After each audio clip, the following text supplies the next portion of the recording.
Gagawa ako ng tinatawag nilang turnip cake. Labanos ito. Nakita ko yung may labanos dun sa rep. So, ayun, bumili ako ng anong tawag mo dito? Rice flour para gawing turnip cake. So, hihiwain ko lang ito. Hindi ko alam kung bakit tinawag nila itong turnip cake. Hindi naman siya yung singkamas.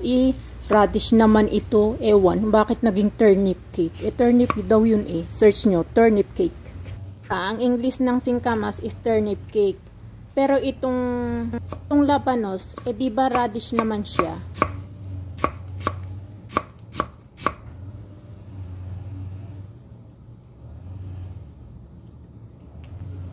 Nasa sa inyo na kung anong hiwang gusto nyo.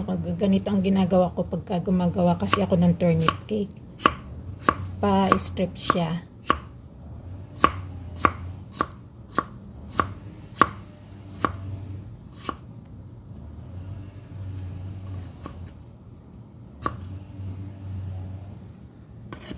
Maliit lang itong turnip cake na gamit ko ngayon.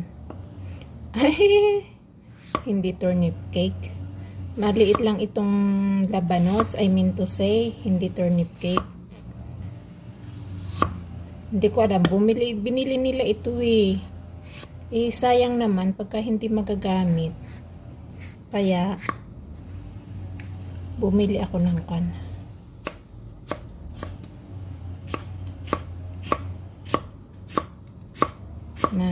rice flour para gawin siyang turnip cake. Hindi ko siya lalahukan ng kahit na ano. Itatry ko lang kung anong lasa pagka yung walang lahok ng kahit na ano. Kasi dati, kapag gumagawa ako, 2 beses na kasi akong gumawa ng ganito. Nilalagyan ko siya ng shiitake mushroom at saka itong anong tawag mo din yung maliliit gang hipon. Nilalagyan ko noon. Pero ngayon gusto kong i-try na yung ito lang. Lang talaga, labanos lang talaga. At saka yung harina. Hindi harina. Yung rice flour.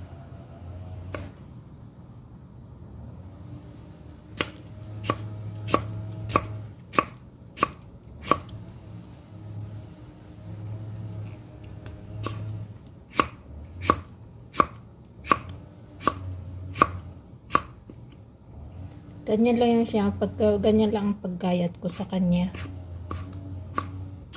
Tapos, igigisa ko.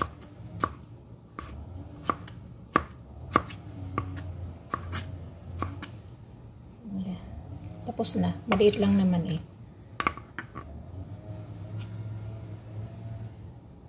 Igigisa natin siya. Yan, lagyan natin siya ng mantika.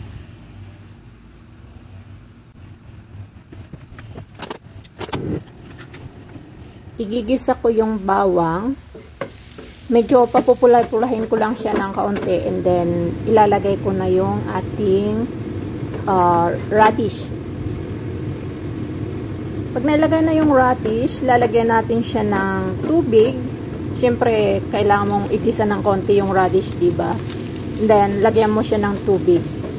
Yung inilagay ko dyan is 2 cup. Ako naman kasi hindi nagsusukat so control lang ako. So, nilagyan ko yan ng 2 cups. Lagyan natin siya ng 2 cups. Tapos, nilagyan ko din siya ng chicken essence. Nilagyan ko din siya ng, syempre, ng pamienta. White pepper yung inilagay ko. And then, lagyan ko din siya ng asin. And then, lagyan ko rin siya ng sesame oil. Para sa akin, yung sesame oil is mas maganda, mas mabango siya. Nilagyan ko din siya ng experiment lang kasi itong inilagay kong itong oyster sauce. Experiment ko lang yung oyster sauce na yan kung ano ba talaga ang lasa. Para naman kasing masarap, diba? So, nilagyan ko siya ng oyster sauce and then Yung mirin, ang mirin kasi is yun yung matamis, para siyang sugar. So, nilagyan ko din siya ng mirin para pang pa-balance nung pinakang taste niya. Kasi always na nagluluto ako, nilalagyan ko talaga siya ng kaunting asukal. So, yung mirin ang inilalagay ko pagka yung nagluluto ako ng ganyan, mga kung ano-anong niluluto. Kasi always na may mirin dito, always silang bumibili ng mirin. So, yun ang aking ginagamit. So, kapag kayong medyo malambot na yung, anong tawag mo dito, yung radish, okay na yun. Pwede na ninyo siyang patayin kasi i-steam pa naman natin eh. Hindi naman kailangan na totally lutong-luto na siya. Pero kung gusto nyo naman na ang inyong radish cake or turnip cake is yung wala kayong mangunguya na radish, yun, pwede nyo siyang mas lutuin pa ng mas malambot. Ako kasi ayaw ko nun nung sobrang lambot. So, yan, luto na siya. So, kailangan natin siyang gamitan ng strainer para mapaghiwalay natin yung sabaw niya at saka yung kanyang laman. Kasi yung sabaw niya is gagamitin natin siya para sa pagtutunaw ng ating rice flour. So, kailangan natin siyang papaghiwalayin. Okay. So, hindi na natin kailangang hugasan yung kawali na ginamit natin. Kasi gagamitin uli natin siya sa pagluluto. So, ibabalik natin diyan yung laman na inalis natin. Yung kailangan natin diyan is yung sabaw. Ayan. Ginamitan ko siya talaga. Yung anong tawag diyan, yung common rice flour ang ginamit ko diyan. Tapos, sinamahan ko din siya ng kaunting starch. Ang ginamit ko diyang starch is yung cornstarch. Hindi naman siya madami. Konti lang ang inilagay ko. So, yan. Control lang yung inilagay kong yan. And then, parang medyo anong tawag? Malapot. Yung malapot siya. So, kinakailangan ko siyang dagdagan ng water. Kasi alam mo naman ako, sabi ko nga, control lang ako. Hindi ako yung nagsusukat-sukat. Pagka yung hindi naman talaga kailangan ng sukat, eh, bakit mo pa susukatin? Magpapagod ka pa. Eh, ganyan na lang. Kontrolin mo na lang, o, diba? So, dagdagan natin siya ng water. Ayan. And then, yan, medyo malabnaw siya ng kaunti. Then, hahalo-haluin mo lang siya. Para, syempre, para maglahok yung flour dun sa water para matunaw siya ng ayos. And then, lagyan mo na rin siya ng cornstarch. Or, pwede mo rin naman pagsabayin yung cornstarch at saka yung rice, diba? Okay na yon. Kasi, hindi naman siguro mahalaga kung alin ang uunahin mo. Kasi, parehas mo, pareho naman, yun, nabulol na ako. Pareho naman na tutunawin mo siya, diba? Tapos, lagyan ko siya ng kaunting starch.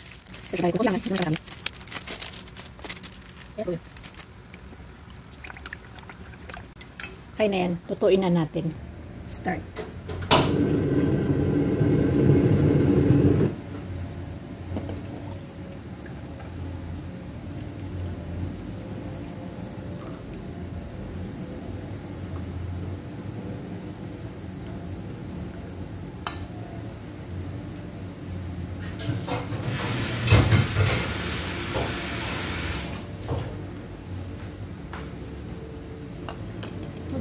Huwag ninyo siyang pababayaan pan.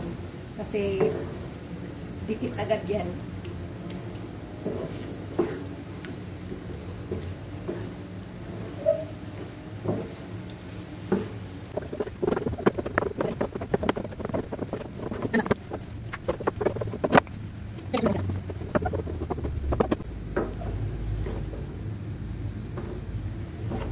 So, pwede na to kasi i-steam pa natin siya.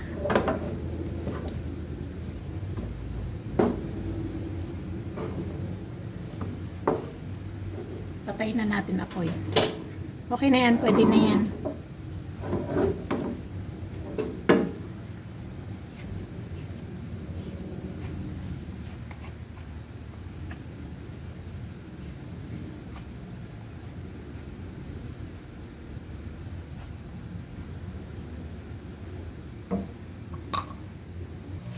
Ayan.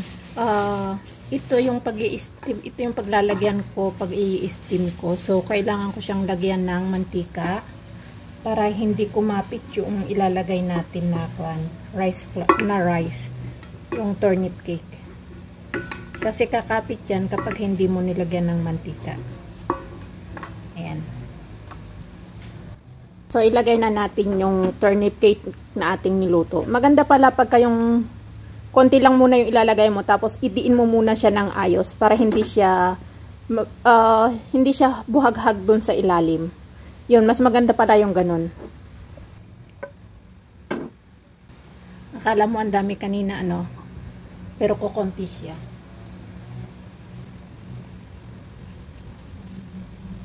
Kapag gumagawa kasi ako ng ganito, ng radish cake, hindi ko siya sinusukat-sukat. Kinokontrol ko na lang siya. Pwede naman yun. Control lang. Tapos, ididiin mo ng ayos kapag ilalagay mo siya sa ganito para hindi siya buhaghag, hindi siya madaling maghiwa-hiwalay kapag kayong gagayatin.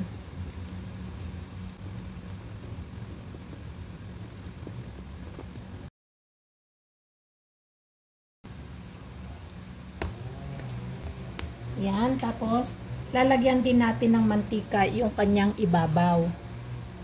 Of course naman.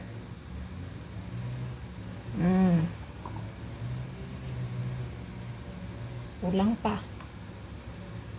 Lagyan natin ng marami-raming mantika. Yan.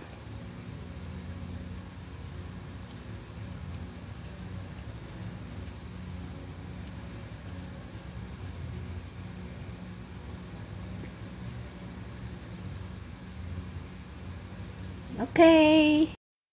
Ito na yung turnip cake na niluto ko. Nakalimutan ko siyang ipakita sa inyo nung inilagay ko siya dito sa steamer. Pero okay naman, ganun din lang naman yun, diba? Ito, kunin na natin, hanguin na natin. Tara. Niluto ko siya sa steamer ng 45 minutes. So, yan yung kinalabasan niya. Yeah. So, mamaya, palalamigin muna natin siya. Okay, atin na siyang alisin sa kanyang lagayan.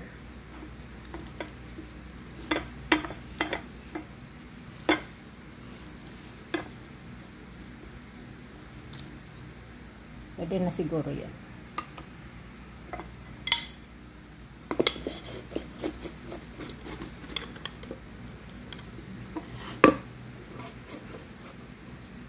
Charan! Hindi pa rin siya maganda, no? Kasi may ikon pa siya dun, oh. Hindi siya nadiin ng ayos. Akala ko diin na yung pagkakagawa ko, eh. Hindi pa pala. Ito, i-slice nyo lang yan. I-slice nyo lang siya. Huwag masyadong makapal, huwag masyadong manipis. Parang ganyan lang. Tapos, ipiprito nyo naman. O, diba? Kasi mas masarap kapag ipiniprito siya. Sa bagay, luto naman na yan eh. Pwede na ninyong kainin na ganyan. Pero mas masarap kung ipiprito pa ninyo. Diba? So, guys, ayan. Ayan, naisipan kong ipakita ko sa inyo ang pagprito ko. So, yan. Alisin ko itong taklog kasi ito inilagay ko sa ref para huwag siyang masira sa sobrang init kasi kaya kailangan lahat ng mga pagkain naka-ref. Magagayatin natin siya. Magagayat lang ako ng ilang piraso lang. Para yung papakita ko lang sa inyo kung anong klase kapag ka nakaprito. Itong gawa kong ito, medyo matigas siya. Pero kung gusto ninyo na malambot yung inyong gagawin, dagdagan nyo lang siya ng tubig. At saka, pagka yung pinagsama na ninyo yung radish, at saka itong rice flour, huwag ninyo siyang masyadong igahin. Yung huwag masyadong katulad ng gawa ko na tuyo. Ako kasi aayaw ko ng malambot. Gusto ko ito ganito. Yung ganitong medyo matigas. Yan. Pero yung alaga ko, syempre, mga may edad na aayaw ng medyo matigas. Ang gusto is malambot. Yan. So, sigurado ako lang na naman ang uubos niyan. Ito lang ang ating lulutuin. Papakita ko lang kasi sa inyo. Lalagyan ko siya ng mantika.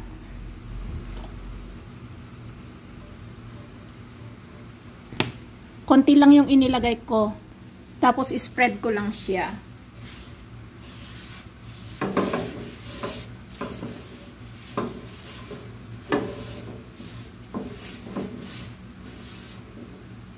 Ayan.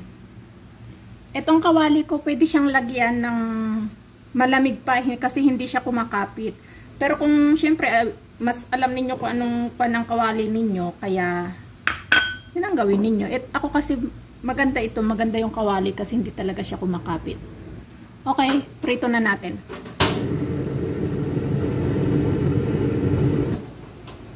At saka huwag masyadong malakas yung apoy pag kayong medyo mainit na yung kawali ninyo. Kasi madali siyang mag-brown. Yun naman, ipapa-brown lang natin siya ng kaunti, okay na.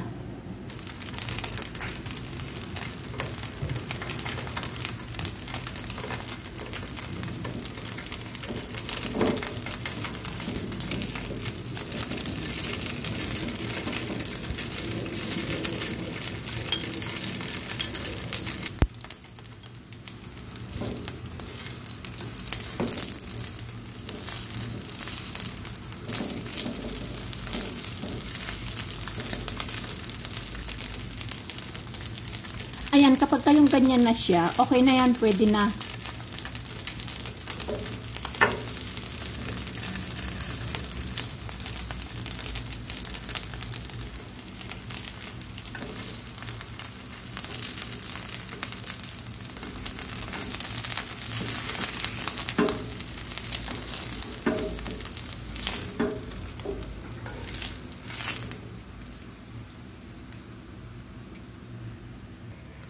Ayan na yung kinalabasan niya. O, diba?